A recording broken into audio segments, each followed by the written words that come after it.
예, 한판 브리핑 김수민 평론가와 함께하겠습니다. 어서 오십시오. 반갑습니다.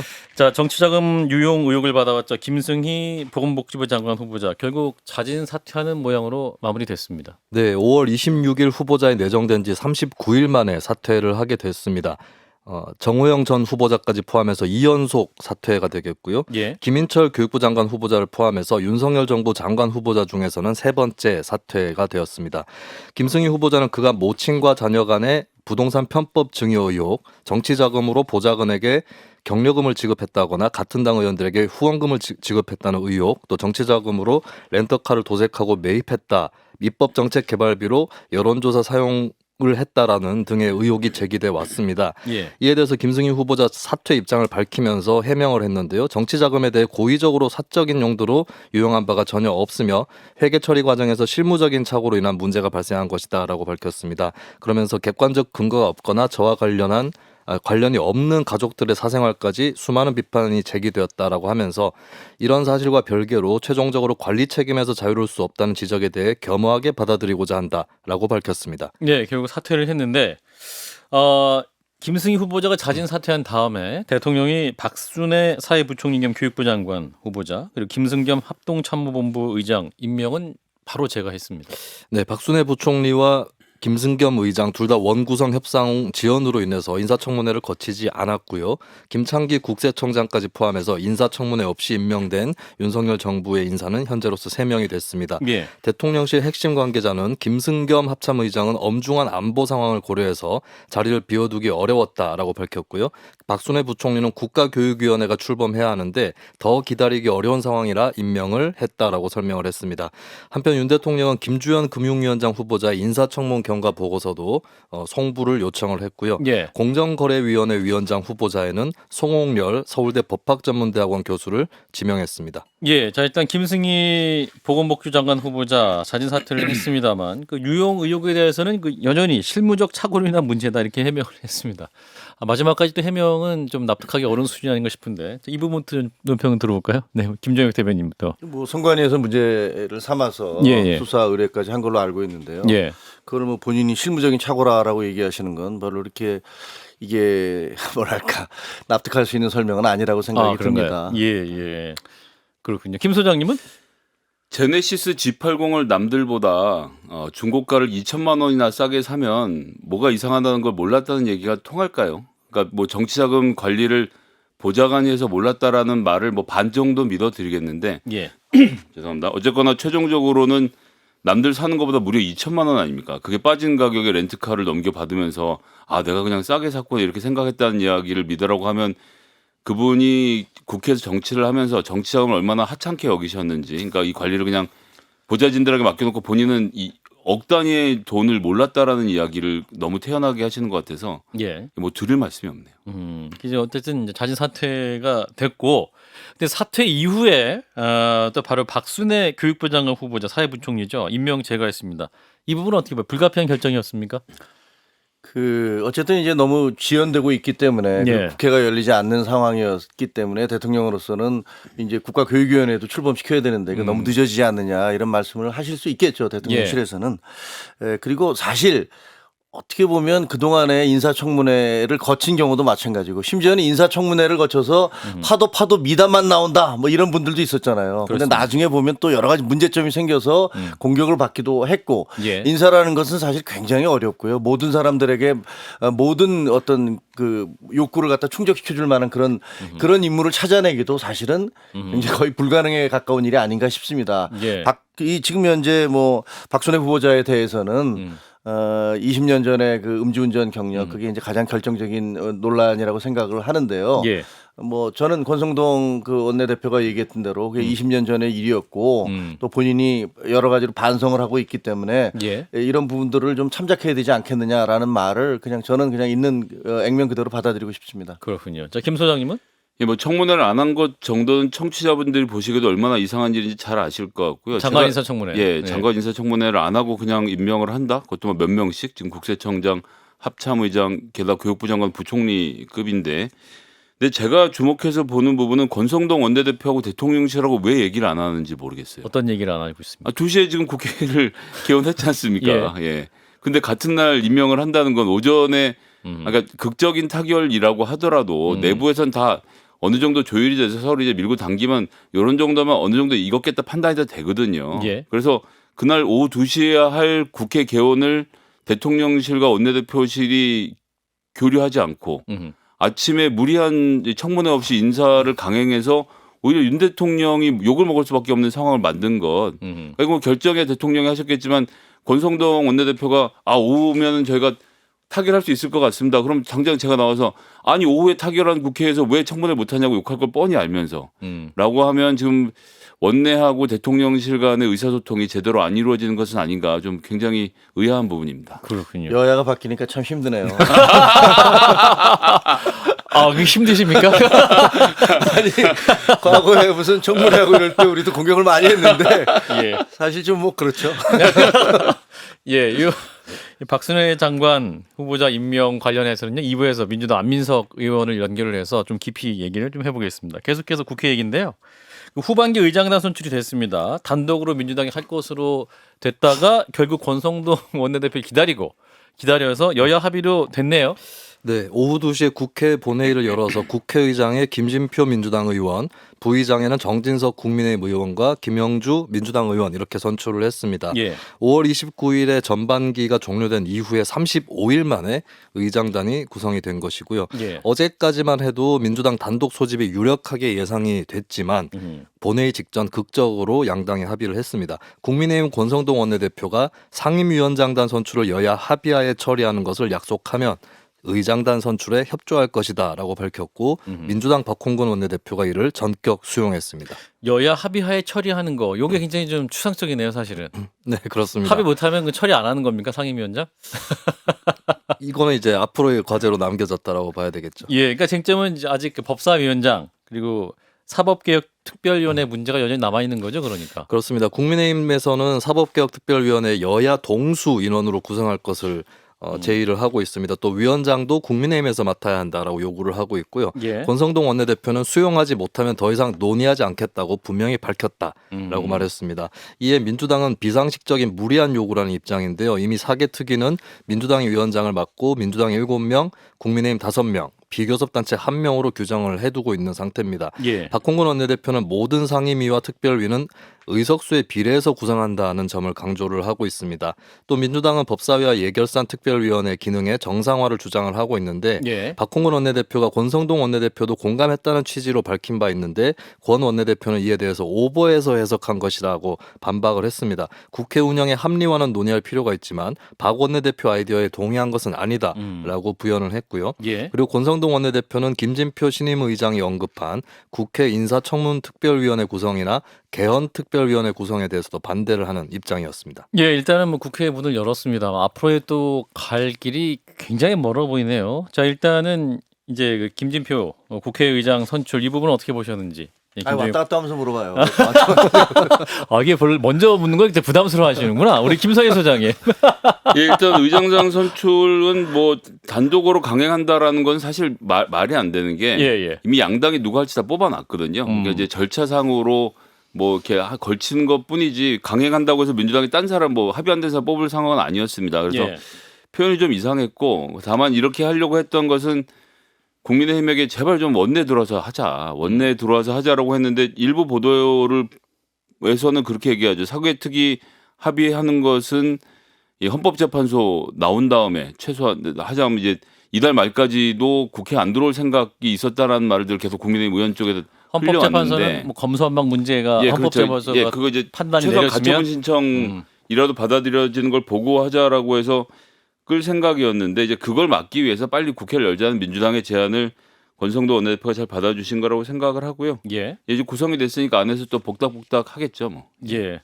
자, 이제 말씀하세요. 여기는 무슨 원내 구성이 예를 들면 상임위나 이런 네. 것들이 무슨 원칙이 있는 건 아니잖아요. 예를 들면 미국처럼 예를 들면 예. 미국은 한 표라도 다수당이 전부 다 상임위원장을 독식을 하지 않습니까? 근데 우리 같은 경우는 이게 무슨 뭐 서로 의회에 서로 협조하는 모습을 보이자 해서 법사위원장을 같은 경우는 뭐 야당에 주고 다수당이 이제 의장을 차지하면 법사위원장은 반대당에 갖기로 하고 뭐 이렇게 해서 관계를 유지해 왔는데 사실 민주당이 180석 다수당을 차지하고 있을 때 덜 다 깨버렸단 말이에요. 상임위원장 다 독식을 했고 예. 그다음에 무슨 예를 들면 선거법, 검수완박법 이런 것들을 다 그냥 일방적으로 통과시켰다고요.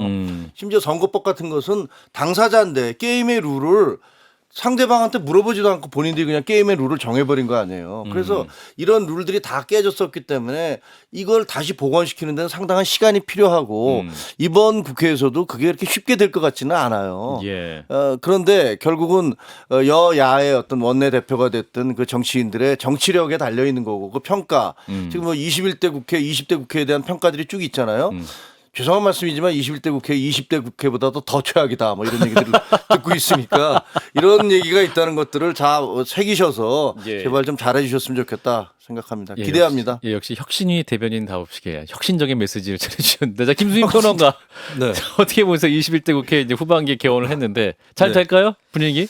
일단 의장단 선거 같은 경우 여기서 합의를 봤다고 방심을 할 수 없는 게 어차피 의장 하나 부의장 둘을 두고는 이제 1당이 의장 하나 부의장 하나 또 제2당이 부의장 하나 이렇게 가져가는 것이 아주 쉽게 합의할 수 있는 원칙이었고 이미 뭐 그 원칙에는 합의가 되었다라고 볼 수 있겠죠. 그래서 예. 오히려 남은 상임위원장단 구성이 본판이다라고 본다면은 좀 방심할 상황은 아닌 것 같고 그리고 제가 좀 국민의 한 사람으로 드리고 싶은 말씀은 예. 이번에 지방선거 끝나고 7월 1일부터 이제 전국 지방의회들이 임기를 시작을 했거든요. 그렇죠. 지방의회도 보면은 지금 전국 곳곳이 의장단 선거, 상임위원장단 구성으로 파행을 가고 있거든요.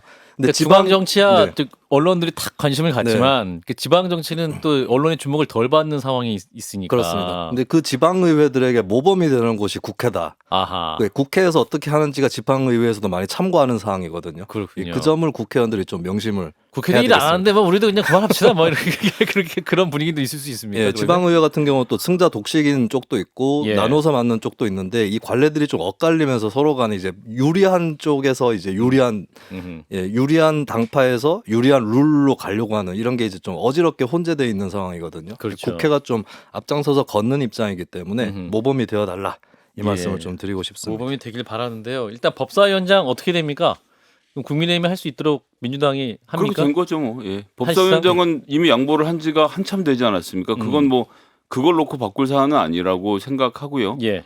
다만 사법개혁특별위원회 만들어서 그러니까 뭐 그래서 또 무슨 뭐 검사박 이탄하자는 것이 아니라 지금 저희도 한판 승부에서 여러 번 얘기했습니다만 지금 보안입법. 법규 고쳐놓은 것에 대해서 여러 가지 보안입법 얘기가 나오고 있고 정작 이 사법개혁특별위원회를 만들어서 국민의힘이 민주당을 공격할 게 엄청 많거든요. 이건 고쳐야 되고 이거 고쳐야 되고 얘기하면 여론이 따라갈 텐데 아하. 이 좋은 카드를 왜 안 쓰시는지 안 쓰고 있다. 잘 모르겠습니다. 자, 아니 말씀해 근데 주세요. 그 검수완박법 자체가 문제가 있다라는 것들은 대부분의 분들이 그 심지어는 저 민주당 의원들조차도 우리가 무리를 했다, 이거 잘못했다라는 것들을 인정하시는 것 같아요. 예. 예를 들면 이상민 의원 같은 경우는 대놓고 얘기를 하고 있고, 예. 그다음 박용진 의원도 이거 우리가 잘못했다라는 얘기들을 하고 있기 때문에 예. 그래서 법무부 장관이 지금 헌법재판소에다가 이거 문제가 있다라는 이 제기를 한 거 아닙니까? 예. 그러면 사실은 그 결과를 좀 기다려야 돼요. 그 결과를 보고 나서 거기서 어떤 결과가 나올지 모르는데 그 결과가 나오기도 전에 무조건 이 우리 사법개혁특별위원회를 만들어서 우리가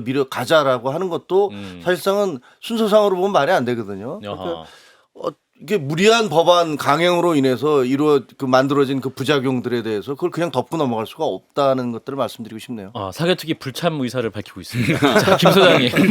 근데 만약 유예. 유예. 자, 예, 저는 솔직해 주세요. 잘 아시지만 그 법안의 통과 과정에서 무리함이 있었다라는 이야기이지만 검찰이 갖고 있는 수사권을 조정할 필요에 대해서는 여야가 함께 공감하고 있다고 생각하고 그래서 권성동 원내대표가 합의안 만들어서 국회의장이랑 국민의힘이 의총까지 거쳐서 합의한 거 아닙니까? 그 상은 이준석 대표, 한동훈 법무장관과 윤석열 대통령이 매우 불쾌하시면서 엎어졌지만 국민의힘도 어쨌거나 이 원내 여당인데 의원총회에서 결정한 상황을 그렇게 뒤집고 이러시면 안 되거든요, 원래는. 그거 뒤집힌 것에 따라서 사개특위 그 사개특위가 그 내용에도 들어 있었습니다만 그래서 필요한 부분들을 논의를 잘 하면 된다라고 생각하고 계속 말씀드리지만 들어와서 싸우면 국민의힘에게 불리할 게 하나도 없습니다, 제가 보기엔. 들어오랍니다. 들어와 하는데 안 들어가십니까? 아니 그건 저 유불리의 문제가 아니라고 생각을 하고요. 그렇습니까? 어차피 그 헌법재판소에서 어떤 결정이 내려지면 그 예. 후속 조치로서 이루어질 거 아닙니까? 그대로 가면 될 것 근데 같아요. 뭐 이미 예전에 이명박 정부 때 저희가 민주당이 해봐서 아는데 그때 이제 미디어법 관련돼서도 예. 날치기다라고 해서 헌법재판소에 똑같은 걸 했거든요. 근데 헌재에서 판단은 간단하죠. 입법의 영역을 사법이 그렇게 절차까지 다 따져서 되고 안 되고를 정하는 것은 우리의 월권이다라는 점을 그 당시에 이미 판시를 하셨기 때문에 예. 한동훈 법무장관은 이제 법적으로 한 게 아니라 정치적으로 한 거죠. 지지율이 헌법재판소에. 지지율이 빵빵하게 나오지 않습니까? 그러니까 그런 정치적 활동을 계속 하고 계신 것이 아닌가라고 저희는 보여집니다. 근데 한동훈 장관이 아무리 무슨 뭐 제가 보면 제가 장관이라도 제가 할 수 있는 일들은 할 것 같아요. 법률가니까 물론 거기에 대한 결정은 헌재에서 내려질 거니까 그걸 뭐 한동훈 장관이 정치적인 행위로 했다라는 생각은 들지 않는데 예. 어쨌든 헌재 재판 결과 그 판결 결과를 보고 움직이는 게 더 합리적일 것이다라고 생각을 합니다. 하여튼 많은 분들이 얘기하시지만 이제 한동훈 장관에게 하는 고언 중에 가장 중요한 것이 제가 보기에는 이제 검사가 아니라 법무부 장관님을 알고 행동하라라는 말씀이 저는 되게 와 닿고 예. 실제로 그렇게 하는 것이 본인의 앞으로의 커리어를 쌓아가는 데 있어서도 이제 민간인 아닙니까? 예, 그렇죠. 검사로서의 법복을 벗었다는 것을 항상 명심하시는 것이 중요하지 않을까 생각을 합니다. 여론조사에 그런데 막 본인 이름 들어가서 막 1등 나오고 그러면 기분 좋지 않겠습니까? 예전에 윤석열 검찰총장 당시에 그런 일이 한번 생겨서 그렇죠. 세계일보였죠. 윤석열 총장께서 내 이름 빼달라고 요청을 했어요. 두 번이나 했어요. 예. 그걸. 그러고 나서 이제 몇 달 있다 또 된 건데 어쨌든 그때 처음에 검찰총장은 빼달라고 말을 했는데 예. 법무장관 안 하고 계시네요.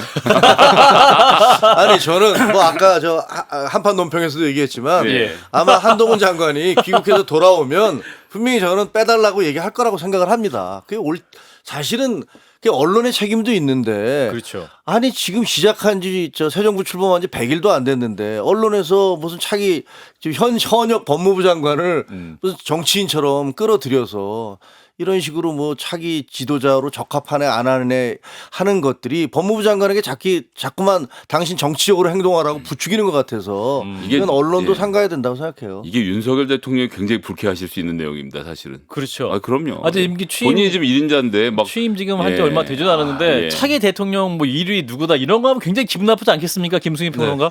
그러나 그러나 사람들은 또 궁금해하기 때문에 궁금해합니까? 여론조사 야. 기관은 또 선수를 쳐가지고 이 결과를 또 알리고 싶어하는 것이고 이걸 막을 수는 없을 것 같아요. 아니 근데요. 그게 만약에 사람들이 궁금해하거나 그 자극적인 것들만을 갖다 보도하기 시작한다면 그건 언론기관이라고 할 수도 없고 예. 그거는 무슨 예를 들면 우리가 극좌를 막는 이유가 그렇게 하면 안 된다는 거 아니에요 세상에. 예, 예. 세상에는 여론기관들도 여론조사 기관들이나 언론기관들은 파파라치가 아닌 이상은 해야 될 금도가 있고 그 지금 부분에 있어서 사람들이 관심이 있다고 그래서 그걸 자꾸만 부추기고 그 멀쩡한 사람들을 현재 공무원인 사람들을 갖다 정치인인 것처럼 그 집어넣어서 여론조사하는 거 예, 이거 그렇지 저는 않다. 언론도 반성하고 여론조사 기관도 반성해야 된다 이렇게 생각을 합니다. 예. 전 중앙일보 편집국장으로서 또 언론의 혁신에 대해서 잠깐 말씀해 주셨습니다. 자, 다음 이슈 가보죠. 자, 민주당 얘기인데요.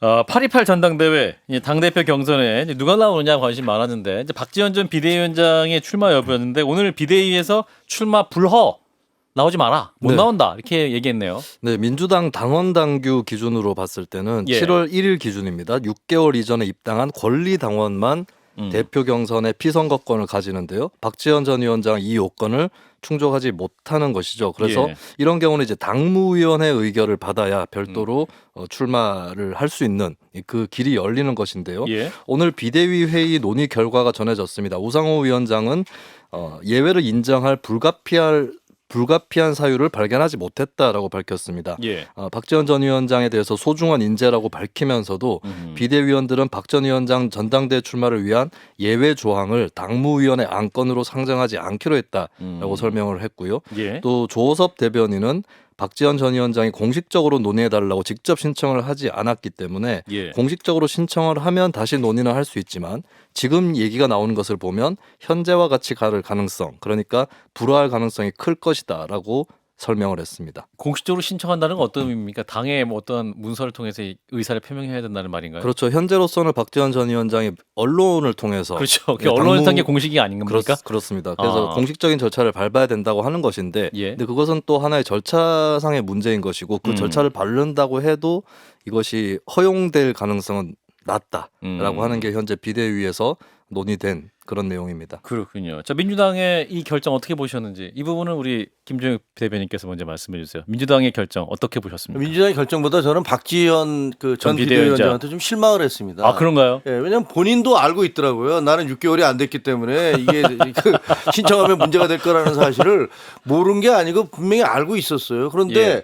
아니 여러 가지 특권과 이런 혜택을 갖다 없애자라고 외치면서 젊은 비대위원장 만들어진 거잖아요. 예. 그렇게 주장을 해오셨고 그런데 버젓이 자기가 자격이 없다는 걸 알면서 그걸 당무위원회에서 해줄 수 있지 않느냐라고 얘기를 한 것은 대놓고 지금 나 좀 특권을 주세요라고 얘기하는 거잖아요. 그거 굉장히 놀랬습니다. 아, 그래요. 왜 저렇게 얘기를 했을까? 그리고 또 이제 거기다 사례를 들면서 김남국 의원도 그러지 지난 않았느냐라고 얘기했는데 뭐 총선에서. 나중에 알고 봤더니 또 그게 아니어서 김남국 의원한테 반발을 사기도 했는데 예. 그러니까 그 이전까지 다른 사람한테는 특혜를 줬는데 왜 나한테는 특혜를 안 줘라고 들릴 수도 있어요. 그거는. 그렇기 때문에 그런 얘기한 것 자체가 저는 조금 그 박지원 그 전 비대위원장한테 조금 실망스러웠다. 아, 조금 실망스러웠다. 네. 그리고 뭐 민주당에서 그렇게 우리는 그렇게 할 수 이게 신청한 것도 아니고 언론을 통해서 얘기를 해버렸잖아요. 예. 그러니까 이거를 민주당의 입장에서도 이렇게 공개돼서 논란이 되고 있는데 아니 이 사람한테는 그걸 다 넘어서 특혜를 줄 거야라고 얘기할 수 없잖아요. 오늘 이제 김현정 뉴스쇼 인터뷰에서도 이제 밝혔는데 김남국 의원 얘기도 오늘 김현정 뉴스에서 얘기를 한 것인데 바로 또 반박이 되는데 주로 김동연 지사 사례도 언급을 했지 않습니까? 거기에는 해당 안 됩니까? 근데 이게 선출직하고 또 당직하고는 다른 게 아, 있습니다. 다른가요? 뭐 국회의원들도 다 영입해서 출마하고 이러면 6개월 규정이 사실 그런 경우에 무력화된다라고 볼 수 있는데 예. 당 대표의 경우 좀 다르다는 게 하나 있고 당직. 아하. 그리고 저는 이제 문제 제기 방식에서 말씀하셨던 대로 대변인께서 이게 그런 사정이 있으면 저 같으면 전직 비대위원장이니 현직 비대위원장들이나 비대위원들 지금 만날 수 있는 공간 충분히 있지 않습니까? 예. 만나서 얘기를 하고 상의를 하는 게 먼저지 공중파 언론에 나가서 자 내 걸 검토해 봅시다라고 말하는 것은 글쎄요 예. 문제를 풀어가는 방식은 좀 아니었던 것 같습니다. 예, 그렇군요. SNS를 통해 주로 소통을 했고 방송을 통해 소통했던 게 좀 문제였던 것 같은데 그럼 이대로 마무리될까요, 김수민 평론가?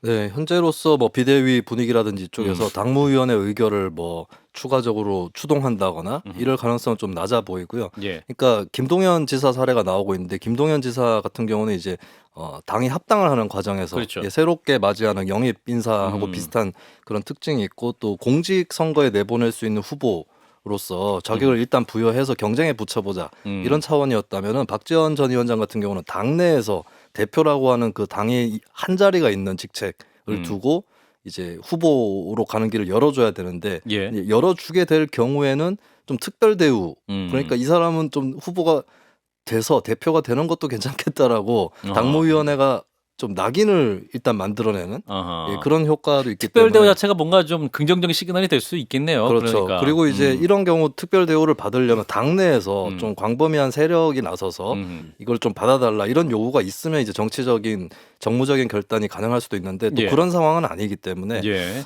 현재로서는 굉장히 박지원 전 위원장에게 출전 기회가 주어질 가능성은 낮다라고 볼 수 낮다. 있겠습니다. 그렇군요. 오늘 이제 안규백 전당대회 준비위원장이 전당대회 룰에 관한 사항들을 발표를 했는데 이게 최종 확정된 건 아닌 거죠? 네, 모든 예. 사항이 다 확정되진 않았고요. 예. 기본 골격이 정해졌다라고 예. 보시면 될 것 같습니다. 음. 현행 단일성 집단 지도 체제를 유지하기로 했고 과도 체제 아니다. 그렇습니다.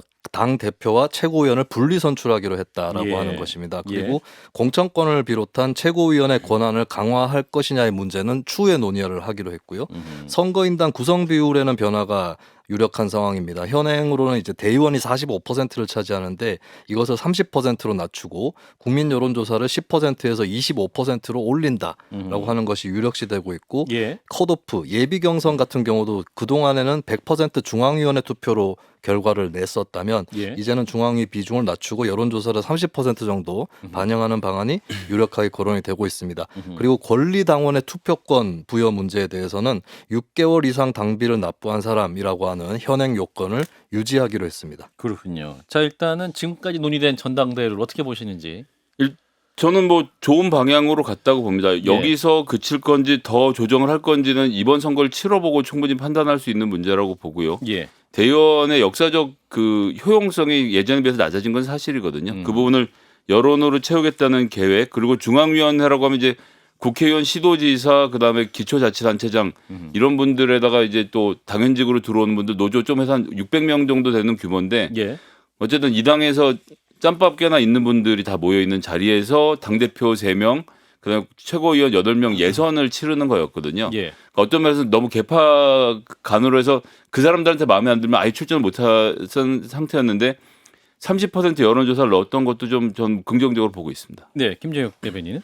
이게 뭐 사실은 어떤 제도를 채택한다 하더라도 불만이 없을 수 없죠. 예. 예를 들면 국민의힘 같은 경우는 50대 50이잖아요. 네. 당원 50에다가 그렇죠. 여론조사 50인데 그럼 그거는 공정한 거냐에 대해서도 또 시비가 많거든요. 아니 우리가 이렇게 열심히 당비 내고 그다음에 당의 활동을 열심히 해왔는데 그런 사람과 여론조사 전화 한 통화 받은 분하고의 어떤 그 의견이 1대1이라는 게 말이 되느냐. 심지어는 책임당원이 더 많아서 책임당원 뭐 2명당 전화 한 통에 해당하는 경우도 있고 해서 이건 또 표의 등가성 문제에 있어서 논란이 될 수도 있단 말이에요. 예. 그런데 그게 뭐든 간에 어차피 이것은 다 논란이 있는데 지금 민주당에서 하고 있는 것은 이것은 별로 그 공정하다는 생각은 안 들어요. 왜냐하면 그런가요? 이게 누구한테 유리한지는 다 알잖아요. 누굽니까? 이재명 후보 아, 아닙니까? 예. 이재명 의원한테 유리하다는 거. 그래서 이재명 의원 쪽에서 계속 그렇게 주장을 해왔던 건데 선거를 바로 앞두고 특정 후보에게 유리한 쪽으로 이걸 바꾸는 것은 마무리하겠습니다. 그건 선거구 게리맨더링 하는 거하고 선거구 획정 자기 마음대로 하는 거하고 뭐가 다른가요? 알겠습니다. 네, 여기까지 마무리하고요. 2부에서 더 얘기 나누죠. 김수민 평론가였습니다. 고맙습니다. 감사합니다. 좋아요? 구독! 알림 설정.